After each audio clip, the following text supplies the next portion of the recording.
Welcome to World News Briefing. I'm Tom Hughes. And listen, I'm going to say something that I don't believe I've ever said here before at his channel, nor anywhere else. I have what I believe is the most important interview that I've ever done before. Thank you for joining us at World News Briefing. This program is going to be one that you're going to want to share with your friends. You're going to be challenged. You're going to hear things today that you haven't heard before. You're going to be strengthened, but you're also going to, I believe, look at life different, and you will be the better for it. But listen, as we look at things, I deal a lot with world news. That's what we do here at World News Briefing. I think of this first story, for example. This is from the economic collapse. The title of the article, "The Entire System is Crumbling. Major red flags are popping up for banks, small businesses, and retailers." So we hear news like that. We hear news of the bird flu. We hear news of wars and rumors of wars like what's going on right now with Russia and the ships at Cuba and the threats of these rumors of war, and then also with China and Taiwan. And then also we have this, which is very interesting for those of you who are regulars here at his channel in World News Briefing. This is out of the Algeminer. The Kremlin says Russia and Iran are continuing work on a cooperation pact. Now, someone like me, that has me very concerned, but I look at that and I put it into the context of what the Bible has to say for what's coming in the future. But right now, what we're going to do is I'm going to talk to you about something with my guest today, about this topic that really brings us down to the epicenter of what is really going on in this world. And actually, when we go through world history, everything is culminating right now, and we can see it in the nation of Israel and the Jewish people specifically, and the events that began on October 7th. So I'm going to say this, hold on to your seats. You aren't going to want to miss any of this. So please welcome my guest today at World News Briefing. And again, thank you for joining us. Ella Shani. Ella, thank you for joining us. Thank you for having me. All right, and I want to also say this before we get going, because I know that you have to relive this, and you have to say some very hard things, the things you've seen and have experienced just since October. So I want you to know a lot of people are praying for you, and I want to work through this process with you and help people to really understand. So, Ella, you're 15 years old? Yes. Okay, and you lived on a kibbutz. Right now you're here in America, but you're going to be going back home. Will you be going back home to the kibbutz? And what is a kibbutz? A kibbutz is basically a community. It's a way of living that only exists in Israel. It's kind of like a village, only smaller, and the community is more tight and connected to each other. There used to be 1,200 people living in Be'eri. I'm not exaggerating when I say I think everyone knew almost everyone, and we had a very close connection because we basically lived in a bubble, all of us. It's a fenced area, and you don't get out if you don't have to. Of course, sometimes you can have fun, but basically we have there a supermarket, you have a Bet Knesset, Synagogue, exactly. Didn't know how to say it. And you have everything, a pool, fields, whatever you want, a mess hall, like a dining hall. And so tennis court. A tennis you court, play tennis. Of course. Yeah. So you don't really have to get out if you don't have to. And like I said, the community is so tight, so you already have friends in there. So you also don't have to look for anything else. So pre-October 7, life was pretty good. I know you went through, you've been through many times when you've had alerts in your life. I want to work through that. My wife and I were in one back in May, last May, so a year ago, and we were in Sderot when it was Islamic Jihad had launched some rockets into that area of Israel around the kibbutzim and so forth. And we were there. My wife ran into a bomb shelter. We saw what life was like for about 2 hours, people pulling over on the side of the road. You lived through this all your life. Your kibbutz is how far from Gaza? 2.5 miles, I think. About 2.5 miles, 4 kilometers? 4 kilometers. 4 kilometers. Yeah, that's right. So with that, when we look at that, you're pretty close. Yes. You're right on the edge of Gaza. October 7 happened, but before October 7, life was good as a girl, other than you happening to run to bomb shelters all the time. Yeah, but it's crazy to say, but we kind of normalized it. Yeah. We got used to it. So everything was really good because we didn't see it as bad as it actually is. Right. This and the balloons, the Kates, right? Is that how you say it? Oh, yeah, and I'm going to ask you about the balloons and the different things with the rockets and different things going on. You said life, you pretty much normalized it. I get it. Because when we were in Strout, literally, I have video. We were standing at it was a little falafel place right on the side of the road. We pulled up to it to order our falafels. We were with our friend who was formerly in the IDF. He was a tank commander, David Tal, and we were with him. And we walk up to order them, and all of a sudden, we just heard the rocket. We didn't hear a siren. It was very close. We looked up, and I got video right above us. It was Iron Dome had intercepted a rocket, and then we noticed people run into the bomb shelters, and then it goes back to normal. Yes. And it was something my wife had commented on. It's like this is an everyday occurrence almost. I mean, I wouldn't say every day, but you're always ready for it. Like it never seems like so far away for it to happen. It's always like in the air, it's possible. So you always have to like think if you're close to a bomb shelter, if you gotta prepare yourselves to lay down, put your hands on your head. So like I said, we kind of got used to it. It was a part of like a part of life. Like when there's an earthquake, you gotta walk slowly to an open surface and stand there and stay away from any large objects. So just like that, just as you know that, in Israel we know how to run to bomb shelters or protect ourselves from possible rocket attacks. How much time do you have once you hear the alert to get to the bomb shelter in the kibbutz where you lived? 15 seconds. 15 seconds. Yes. So that explains why when we were driving through those areas, we would see a bomb shelter and everywhere. Everywhere. Yeah, we literally saw them everywhere. What happens if you're further away and you can't get to one? You lay down on the floor, lay flat on the floor, and put your hands on your head. Okay. And I'm guessing that's in case a rocket hits, the shrapnel won't hit you or something like that. Yeah. All right. We're going to get into some more difficult things in just a minute about some of the family matters, some of the things that you saw and experienced. Before we go there, I want to read a passage from the Bible. I love reading the Bible. This is one of the Psalms. It's a psalm of ascent. And everybody, if you've followed me at all, you know how much I enjoy the Psalms of ascent.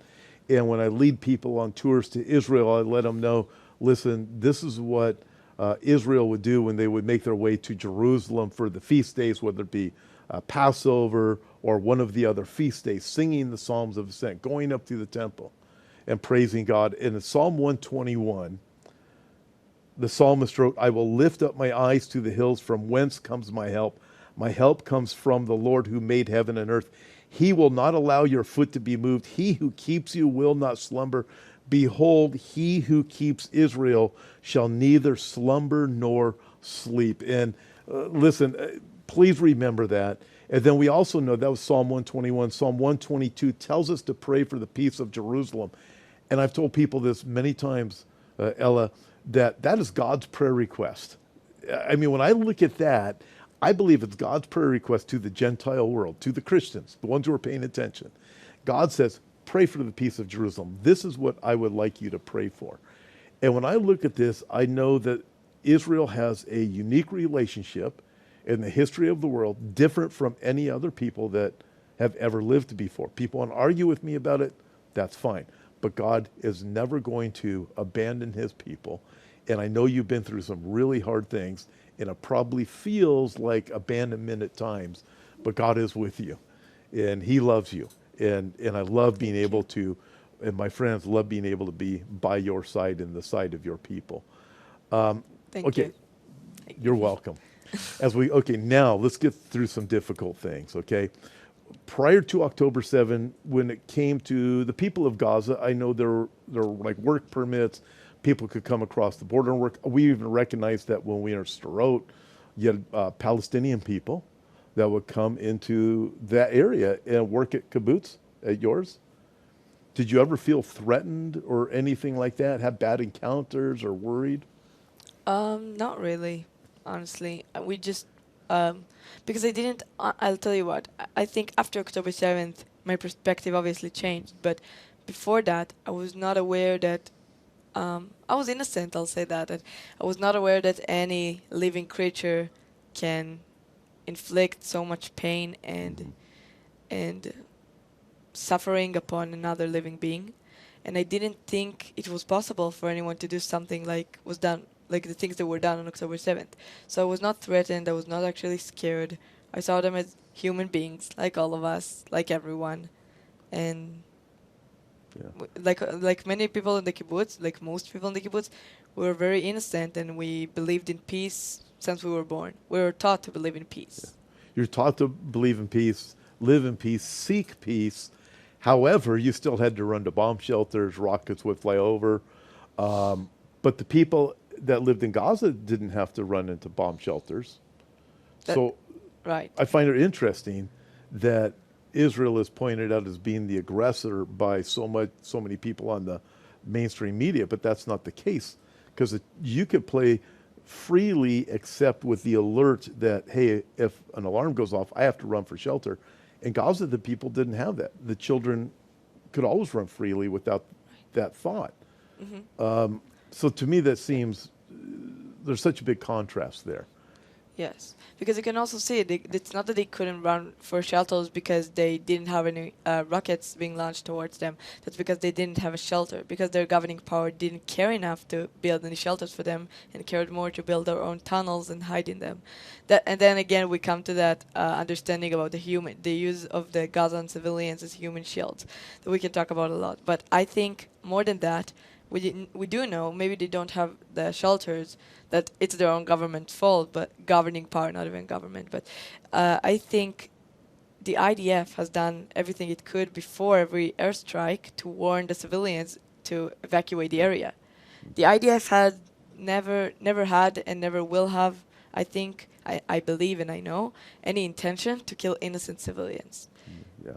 And I think the IDF has done everything it could to minimize civilian casualties for tens of years. And there's nothing more the IDF can do other than warning the civilians before they strike, because they can just drop shelters in the middle of Gaza. They can build their shelters, because if one IDF soldier would go in without the IDF army, they'll probably get murdered, or any other Jew, in that matter. Yeah. Well, what I meant was, in Gaza, they didn't have to be afraid of Israel launching rockets over a wall and just kill innocent people. And so the people in Gaza were just do whatever, but you had to be under this constant threat of the rockets coming over or something like that. So you're growing up, as you say, fairly normal. You get to play, you get to do all these things, and the rockets coming over become a part of your normal life, where you just dealt with that. So I would think that would kind of make people a little bit less concerned about being attacked like you guys were on October 7th. But the attacks did come. But something else I find very interesting is balloons. In your kibbutz, you can even have balloons, like if it's a birthday party. Explain that, and why that was you couldn't even do something like that. Because for the Gazans, Hamas, the Islamic Jihad, those who wanted and still want the destruction of the state of Israel, used to send balloons connected to explosives or materials that can cause a fire. They used to send it above the border, so it'll fly into Israel, crash somewhere, because a balloon can obviously go too far, and then it would create a fire or an explosion or whatever it is.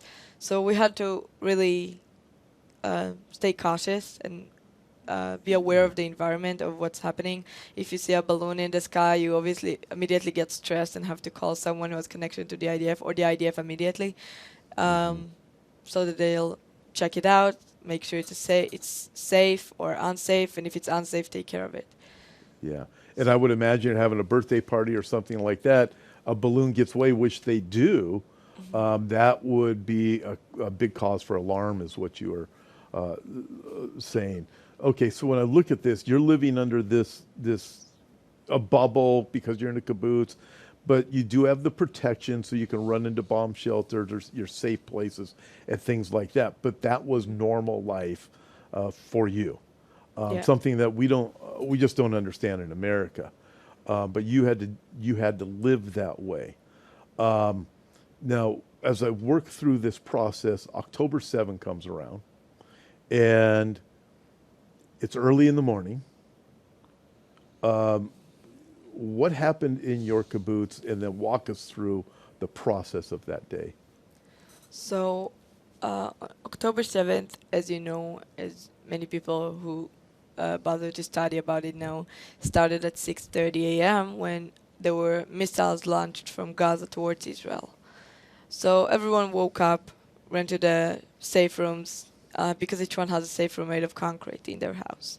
So everyone ran to the safe room. Now uh, it's all, every time there's a rocket alarm, you gotta run to the safe room and you gotta stay there for 10 minutes. So there are not any sharp nails like still that can possibly still fall from the sky. So we went to the safe room, we closed the door, we're supposed to stay there for 10 minutes, and then we started receiving texts saying there's a invasion of terrorists, so we closed the door, turned the lights off, and try to do whatever we can to stay safe. Stay quiet, of course, trying not to make any noise. And yeah, we stayed there for a while, and we start hearing people banging on our front door. We realized it's the terrorists and we can't open the door. So we just stay in the safe room, stay quiet, and hope for the IDF to arrive and for it to be fixed as fast as it can. And then 9:30 a.m., my uncle texts us. He says his house was set on fire, which was to me such a random thing because it's very unusual.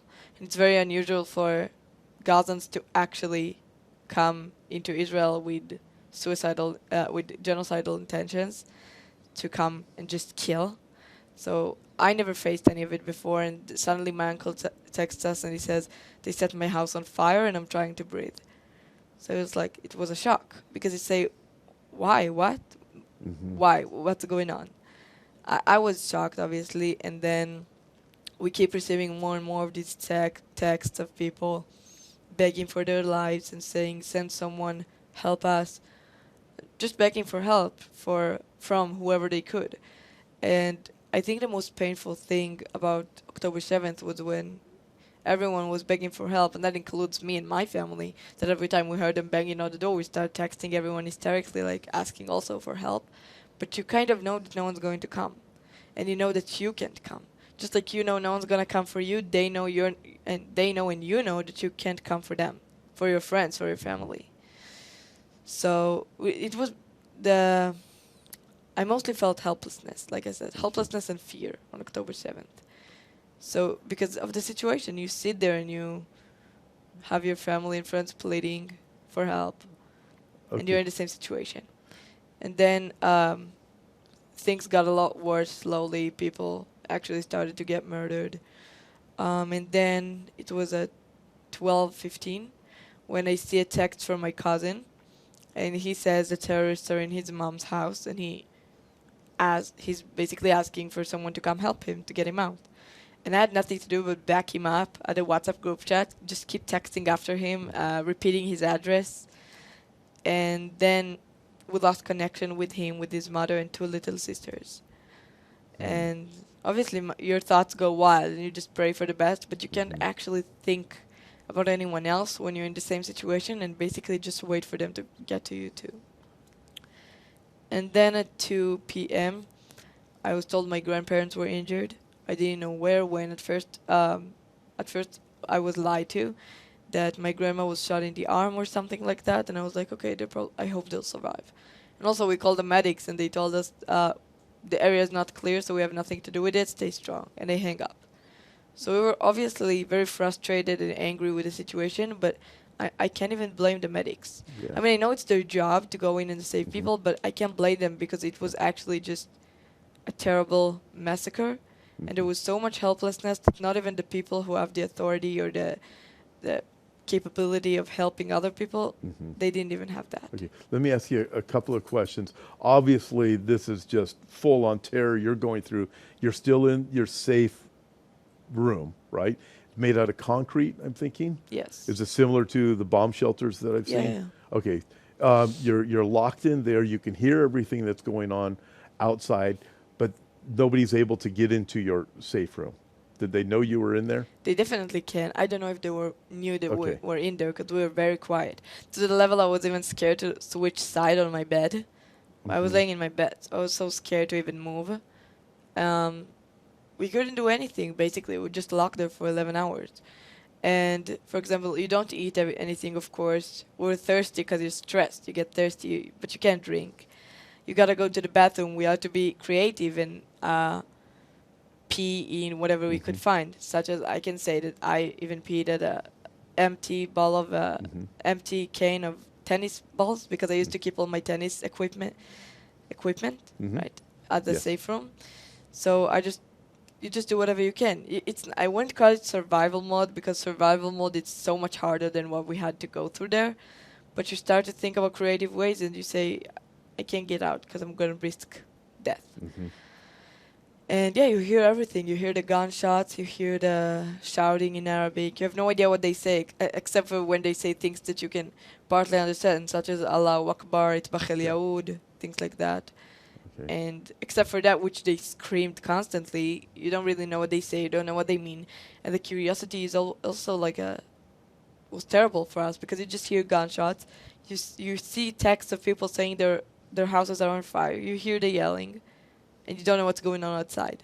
Like you try to run scenarios like if I open the door, is the house in front of me still gonna be there? Is it gone? Is it burned? Is it shot at? Like what's going on? So the curiosity was also a real challenge for us. So you're in there going through all this, which to me is kind of a survival mode in my mind, right?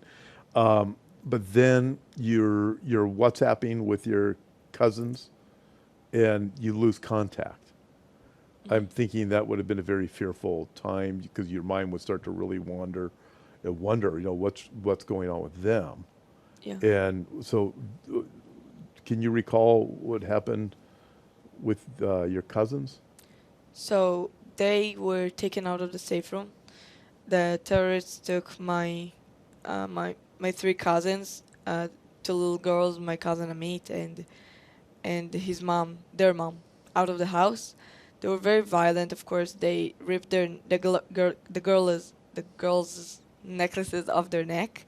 They took pictures with them while pointing knives at their neck. They also took their neighbors out. Their neighbors were the Sharabi family, where there was a father, a mother, three daughters, and the boyfriend of the oldest daughter. They took them all out of the house as well, and also stole their jewelry, took pictures with them, pointing knives at their neck. The Sharabi family even had the flag of Israel at their balcony. So they took it, they ripped it in front of them, and screamed, Itbach El Yaoud, slaughter the Jews. And they tied the men up, Amit, Yossi, Sharabi, the father, and Ofir Engel, the boyfriend of the oldest sister. Okay, so your cousin Amit, his dad, which would be your uncle. No, not his dad. Oh, not his dad. Their neighbor. Okay, the neighbors. Their okay, neighbor. The neighbor, him, and then also The boyfriend of the Okay. neighbor's oldest sister, oldest Okay. daughter. all right, Yeah. all these connections. Okay. Yeah, kind of complicated. So they tied the three men up, put them in a car, and just drove to Gaza. And when they did that, the ladies managed to escape, break a window in another house, and get in. And they just Okay. stayed there until the IDF arrived and they were rescued. Okay, so they're taken away. The ladies escaped. Okay, so they're safe now. The ladies? The ladies. Yes. So do you know what's happened to your cousins since then and the other two? So they were taken to Gaza. They were held captive for 54 days together at a civilian house, the house of civilians. They were barely fed. For as much as I know, Amit came back and he lost 13 pounds in 2 months, which is kind of crazy. They weren't really allowed to speak, move. The conditions were hard. Obviously, you don't have a shower, you don't have a bathroom, so it was obviously hard. And he told us Amit and Ophir were released after 54 days in captivity Okay. as a part of the deal because they're 17 and 16. Amit is 16. He turned 16 actually exactly 2 weeks after he was kidnapped. And they said that they weren't physically abused. They said they were mostly mentally abused. How their captors told them, "You're never going home. No one wants you. It's not your country. No one's trying to get you back." One day, Amit said that they even gave them, each one of them, a piece of paper and a pen and told them, "You're going to die tonight. Write your goodbyes." So it was obviously a hard thing for a 16-year-old and a 17-year-old and Yossi as well, who was like an adult, but still to get a piece of paper and they tell you, say your goodbyes because you're dying. And so Amit and Ophir were released and after 54 days in captivity, and then after 46 more days, I think it was around day 99 or day 100, Hamas released a video of Yossi's and Itai Svirsky's bodies, claiming they were killed by Israel's airstrikes, and with Noah Argamani also speaking and saying. Yeah. I'm going to ask you about some of the lies that are constantly told about Israel. We'll get there in the second half, but there's really a lot more to cover. But before we even get to the break, I want to ask you, Libby, let's go back to the time you're in the shelter, the safe place, and then you get word that your grandmother and grandfather were shot. And what happened from there? So, like I said, the medics couldn't come. And we just stayed in the safe room for about 3.5 more hours until the IDF arrived. They already got to the kibbutz, started evacuating the civilians. Okay. So they knocked on our door, said, "Open up, it's the IDF." I refused to open because I didn't believe it. I didn't believe it was the IDF. Eventually we did open. It was a special unit of the IDF called Oket. They came in, tried to be as soothing as they could. They tried to smile at us, say like, "It's fine, we're here." Like shake our hands. And they told us to go bring our shoes. And then they got us out of the house, surrounding us. So after we got out of the house, that's when we started to get evacuated. The first thing I got hit by, metaphorically, was the smell that was like in the air. There was a smell of smoke mixed with blood and sweat, because some of the soldiers had blood on their uniform, on their shoes, and everyone were sweaty, and the house is on fire. We got all mixed up together, and you smell fear. And that's the smell of fear, if you ask me. Many people use it as an expression, "I smell fear," like that, being sarcastic. That's the smell of fear. So they take us to another house with 2 more families, and we stay in their safe room. There were 7 kids between the ages of 1-year-old and 8 years old, me and 4 adults. And we stayed there, I think, for about half an hour, pretty much, until the soldiers called us out and told us it's time to run out of the kibbutz. We can't stay here anymore. Okay, so you're getting called out. You're seeing things, the different sights that definitely are going to be with you for the rest of your life too. 100 people died in the kibbutz. Right. You have your little brother? You have these different dynamics taking place. We're coming up on a break here in just a second. I want to ask you about the things that you've had to process with that. Also, I know this is very hard. You lost your dad, and my heart breaks for you for that. And we're witnessing these things. But one thing that I really want to get into in the second half also is, how do you process the lies and the anti-Semitism that is everywhere, and this hatred that I don't understand apart from what the Bible does warn about. And so I understand some of the dynamics, but it's an awful thing. And there's such hatred. And I want to find out from you what your thoughts are on that. And so we're going to come back in the second half. And I know it's going to be tough, all right? But we'll continue to pray for you. I know everybody watching will be praying for you too. So we'll be back. Listen, don't go away. We'll be back here in just a minute. What is the church? What is the church age? Has the church replaced Israel? What is God's prophetic program? The Church and Israel in Bible Prophecy. Evangelist Donald Perkins focuses on how God placed the church age in the end times. The Church and Israel in Bible Prophecy, a DVD by Donald Perkins, is our gift this June for any donation over $10. Become a summer co-laborer today. Help his channel broadcast the good news of Jesus Christ over the summer months. Go to hischannel.com, click the donation link, or send your tax-deductible gift to his channel, P.O. Box 25, Santa Ana, California, 92702. His channel, teaching the gospel on listener-supported television.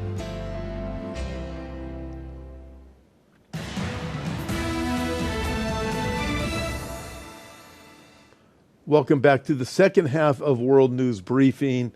And folks, I'm going to ask you to continue to pray. Pray for the peace of Jerusalem. Pray for the people of Israel. We can see there is so much hatred against Israel right now.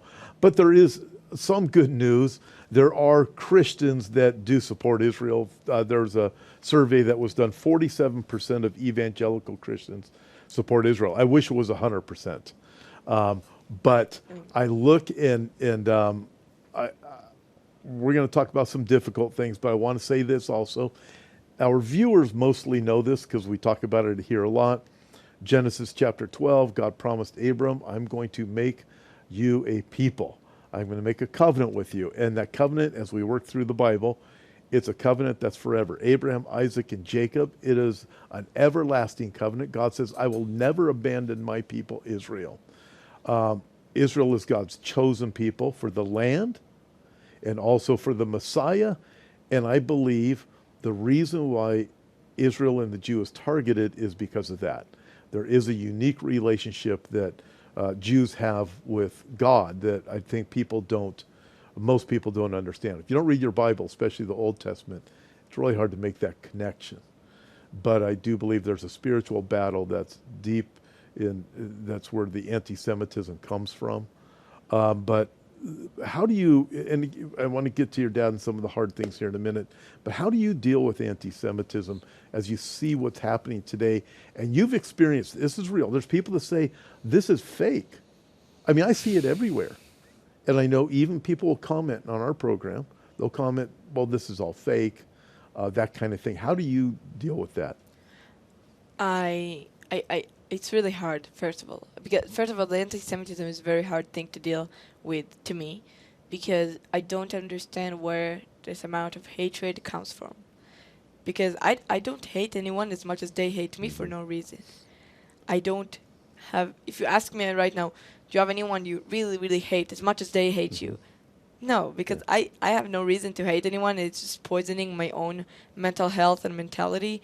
And why would I do that? Instead of loving someone, why would I focus on hating? I can dislike someone, but why would I focus on hating someone instead of loving someone else?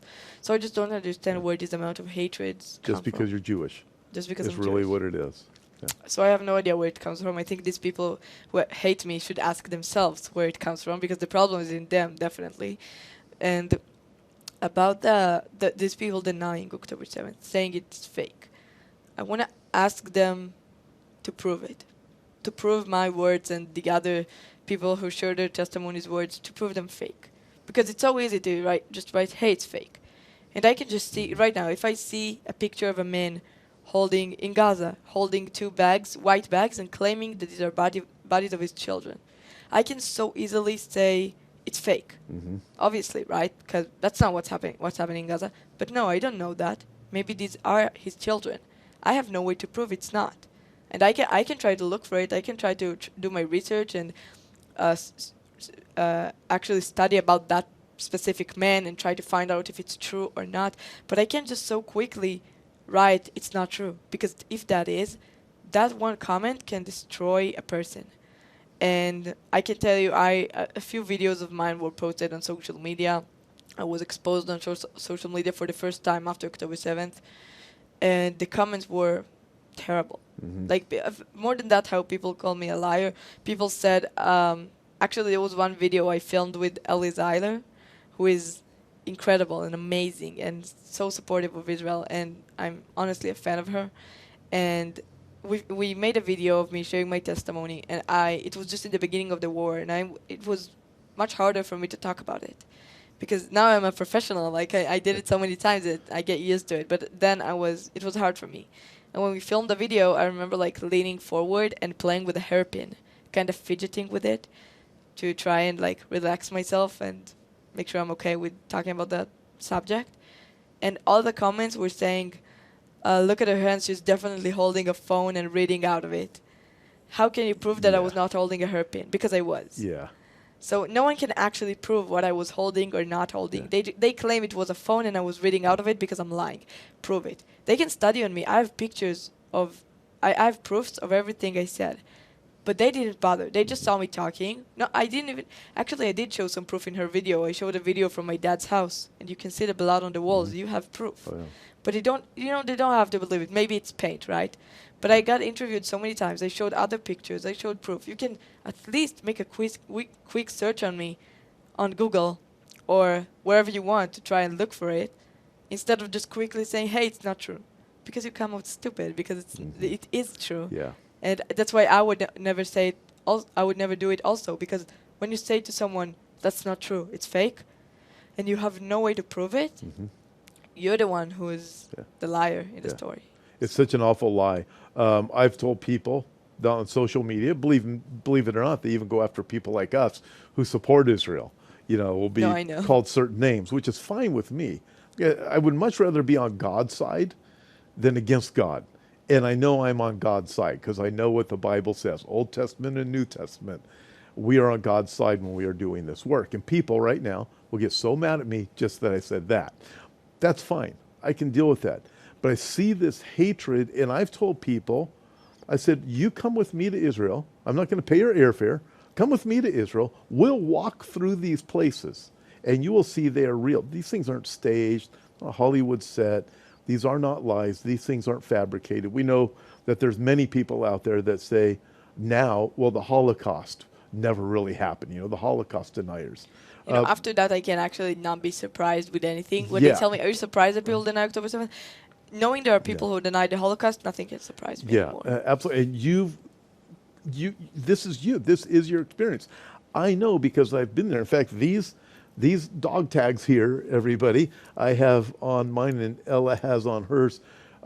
Mine came, I was in Hostage Square back in January, met with one of the dads. His son was taken hostage.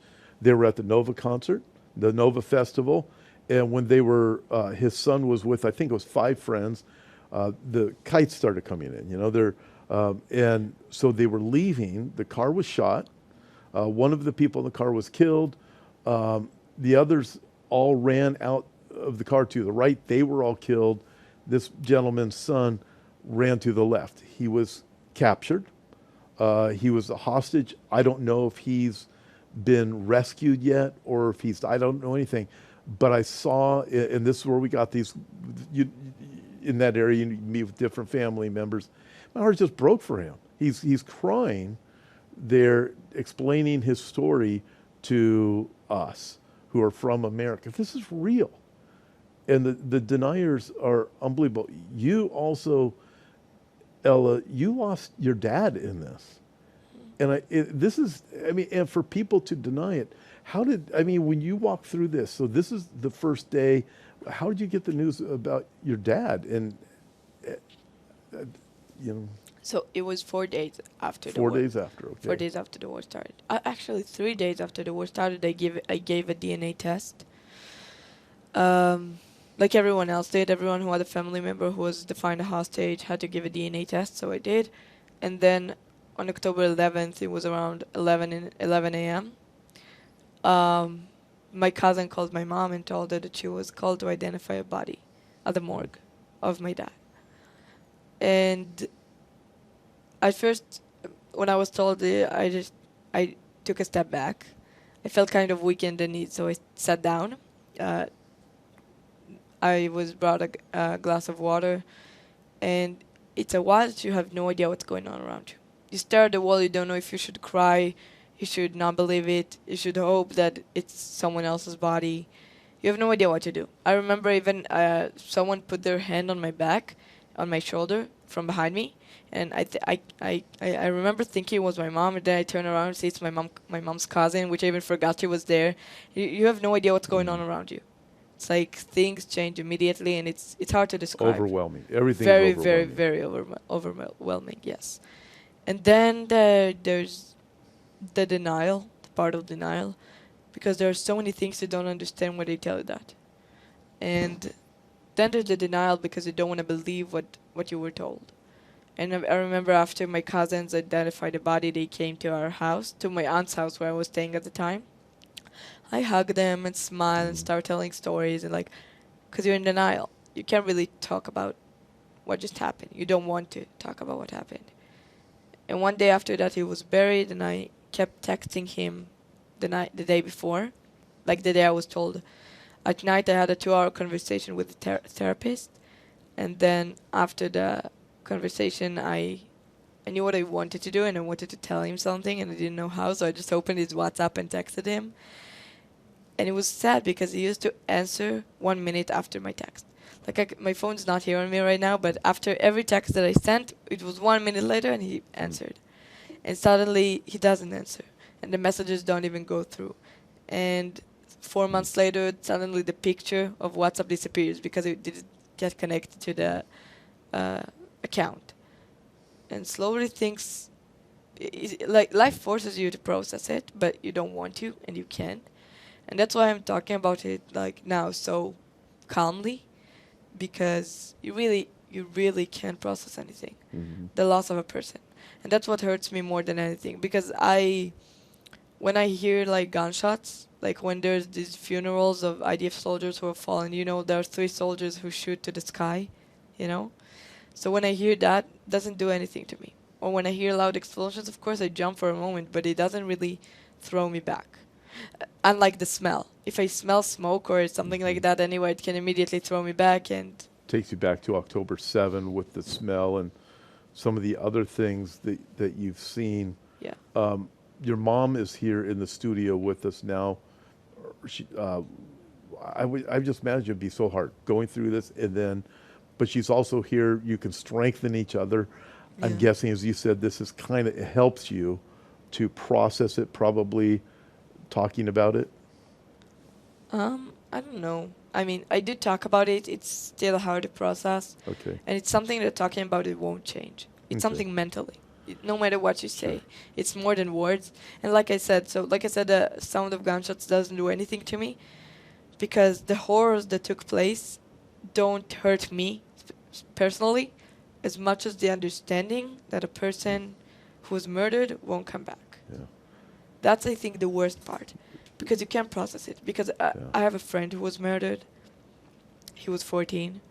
And you see, I'm so calm talking about it because it's surreal that he's not coming back. Because it's like I saw him 8 months ago.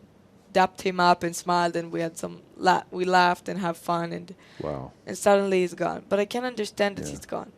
To me, he's somewhere and he's still there, just like my dad, just like the 100 people that were murdered in Be'eri. And even when you try to force yourself to understand that these people are not coming back, even if now I sit down and I tell myself they're not coming back, and I try to get it into my brain as hard as I can, it's not going to get in. With you had mentioned, the smell and certain things that take you back. Yes. I heard you talking about some of the horrible things that you see with the blood. You had mentioned something about a mom, she's holding her baby, and just some of the horrible atrocities that people say is fake news. But these are things that you've seen even with this. Yeah. So with this situation, to help our viewers connect with how the depth of horror, because I just think that they need to see. I mean, these things really happened. There's a video that has been put together by Israel for people to watch the video with the real atrocities that happen. And in that, you saw it. You saw things like body parts and these different things.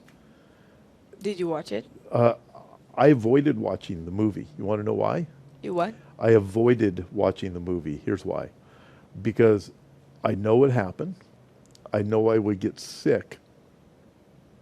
I would vomit if I watched the movie. And I know it's real.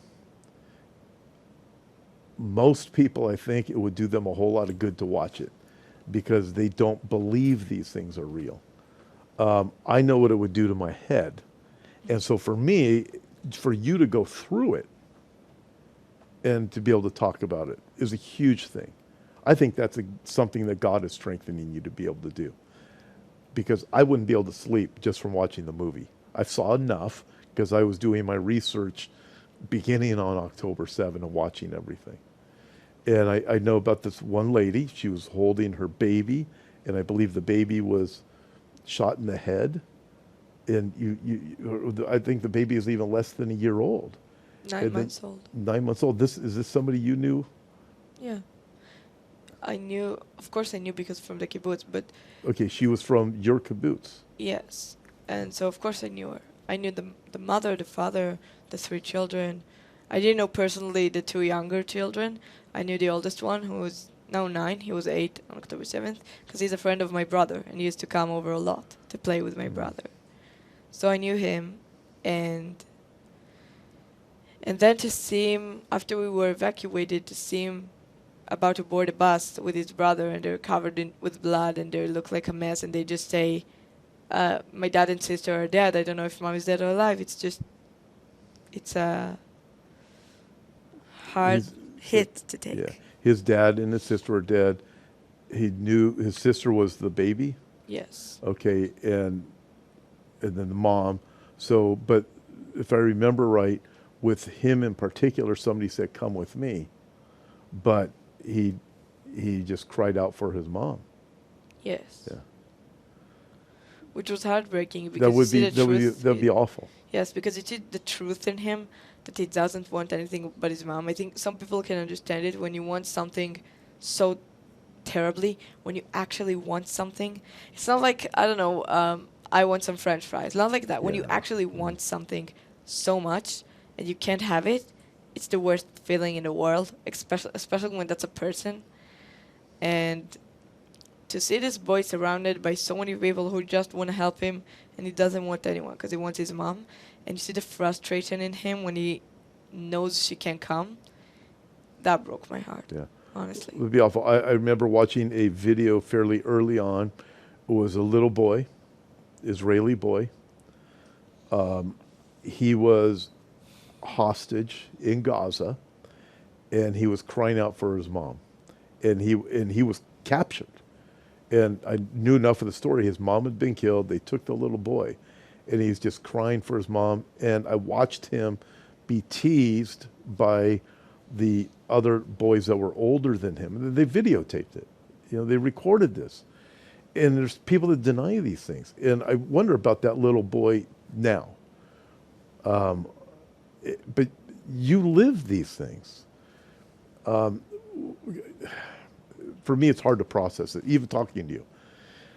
So, as I look at this, you're going to go back home, or you're going to live in the kibbutz? Now we live in a hotel. Okay. Then we're going to move to temporary houses for 3 to 5 years, and then maybe we can go back. Okay, all that has to be taken care of. I know there's still problems, a lot of problems in northern Israel also. Yes. When we were there in March, we stayed in a few different hotels, and there were several different evacuees that we met. One of them we met in Tel Aviv, and her husband was killed. He was in IDF. He was a soldier and was killed. And I look at these things, and for people to just say these things are fake, these things aren't real, and to watch anti-Semitism happen, that it is happening, I look at these things and I say, it's awful. Help people to understand this too, because I hear people say that Gaza, for example, is an open-air prison. I've watched people that I've known say the West Bank is an open-air prison. I know it's not. I've been there. You know it's not. I mean, even this, because people from Gaza were able to come over into Israel and work freely every day. It's not an open-air prison. No. But it's more of these same lies. Mm-hmm. And also, I mean, these people act so surprised that there is a border after they Yeah. beheaded children and burned women alive. And then they're surprised we want a border between us and them after such inhumane atrocities that they committed. So I don't know why the world is so surprised that we want a border. Yeah. We cannot trust these people. Yeah. They're not humane. They're not human. Egypt has a border to Yeah. keep them from coming into Egypt. Jordan does not want them. Up in Syria, they don't want them. Nobody wants them, and yet Israel isn't allowed to have them. Let me go back to this, right? Yes. What does this say, and what's it represent? I mean, I know, but Yeah. for all of our viewers. In Hebrew, it says, our heart is held hostage in Gaza and bring them home now. It's about the hostages. It's to remember them, to raise awareness, to hold something on you that reminds you of them. And the situation of the hostages is terrible. There are women, I want to believe that there are children, the Biba's siblings. I want to believe that they're still there, because if they're not, they're gone. And I as much as it's a selfish thing to say, but I really hope they're alive, and I really hope they'll come back, even though the hope Yeah. starts to seem lost. And I think that we know the conditions of the hostages are terrible. Those who came back said how they were purposely starved, they were physically and mentally tortured, people were whipped by electricity cables, people were beaten, had bones broken, people were shot, women raped. We know that from Amit Susana's testimony and from other girls' testimonies. And if you don't want to believe them, that's your problem, but you can't debunk it. Yeah. You have no way to prove them wrong. Mhm. So there were women who were raped. We already had women who came back pregnant from captivity. Now it's been 8 months in captivity, and there's a good chance there's an Israeli giving birth right now in Gaza as we speak. Wow.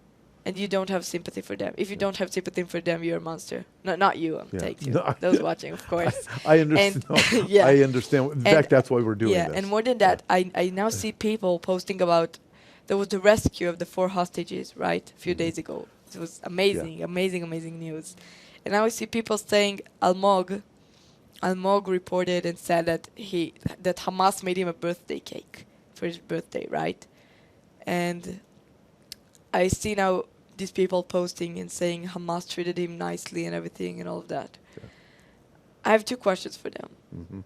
One, did they see the video of the moments when he was rescued? Did they see how terrified he was? How him and all the other hostages, the video from when they were rescued, how scared he was, and what conditions they've been held. And more than that, I asked them, after they kidnapped him, tortured him, murdered friends of his, and made him a birthday cake, does that make it okay? Huh.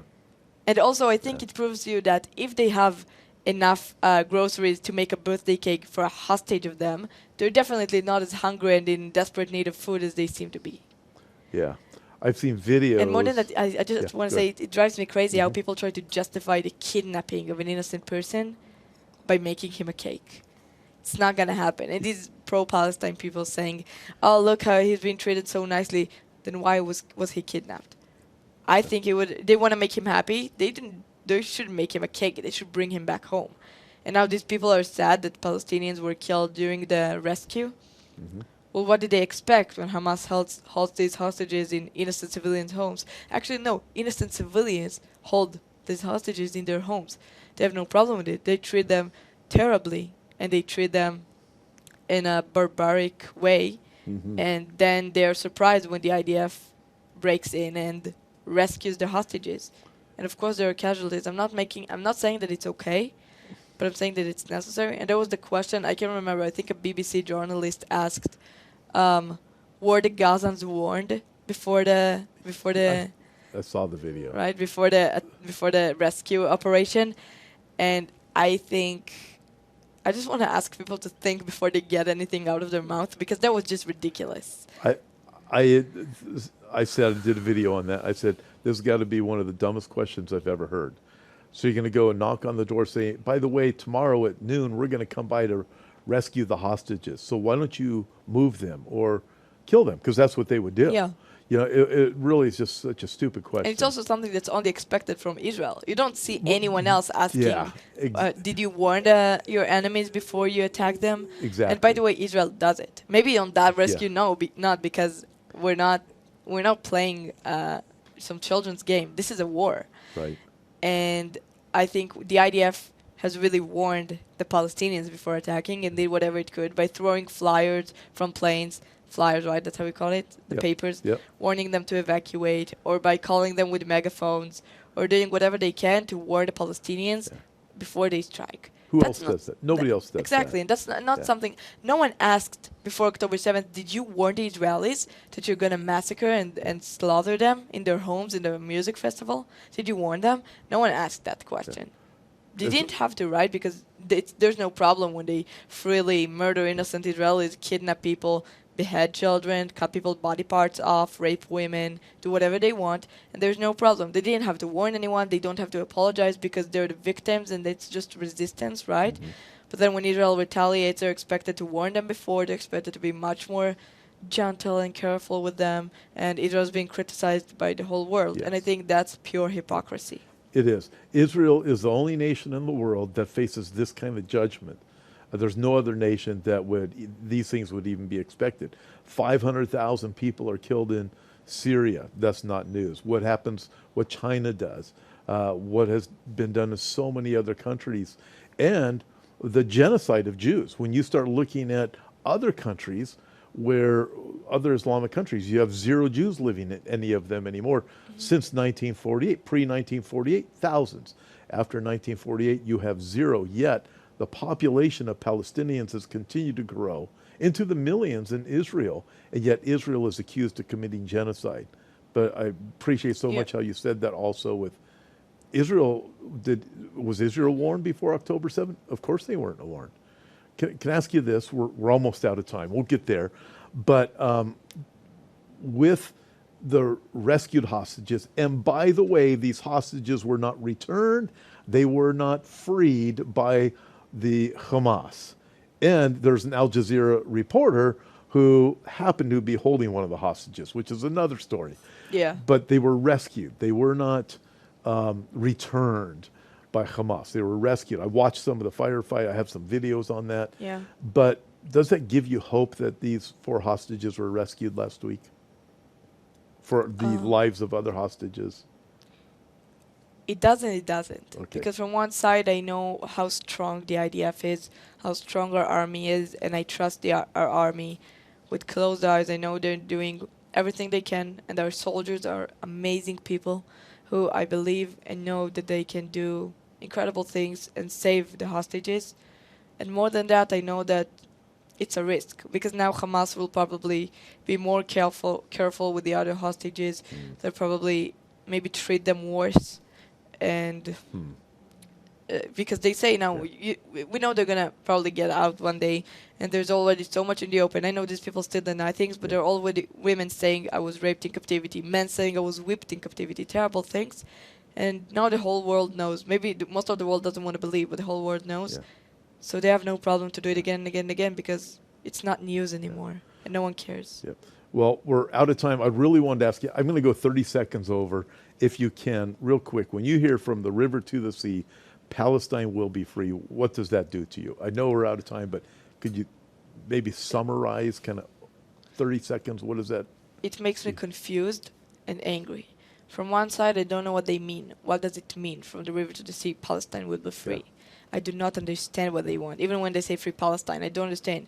Do you want Palestine to belong to both Jews and Arabs? Do you want it just for the Arabs? Do you want Jews gone? Because that's the only country that's Jewish in the whole world. So I don't understand what actually they want. I would like someone to explain to me, actually. But I don't think anyone can. Each one has a different perspective on that matter. But still, it just breaks my heart to see them with their genocidal intentions. And they're weak. These are weak people with genocidal intentions against a strong army with good intentions. And I think when you look at the difference between these two, you know you're on the good side of history. Well, the from right the side river of to the history. sea, to me means we want to eliminate the Jews. And I look at the anti-Semitism that's here in this world. They don't want the Jews to live in Los Angeles. They don't want them to live in New York. They don't want them in other countries. It is a spiritual battle. And I want you to know that we love you. We stand with Israel, and we will continue to move forward. And we know that we are on God's side. And I'm thankful for this book, because this book, if you're willing to read it, it teaches us the things that we need to know. It also teaches us and reminds us, everyone, listen, things are culminating. God is going to save Israel. God is going to rescue Israel, and God is moving Israel to that place. Listen, Jesus loves you. Thank you for joining us today. And I'm going to ask you to please do something. Remember, Psalm 122 is God's prayer request to his people, to pray for the peace of Jerusalem. And together, let's you and I link arms, and we're going to be on God's side and stand with Israel. And don't worry about those who mock you or make fun of you. We will be proven right, because all of this is going to lead us eventually into eternity. God bless you guys. Thank you for joining us today. Ella, thank you so much for your bravery and your courage and being willing to go public with the truth of this. Thank you so for much. everything you do. Thank you. God bless you, everybody.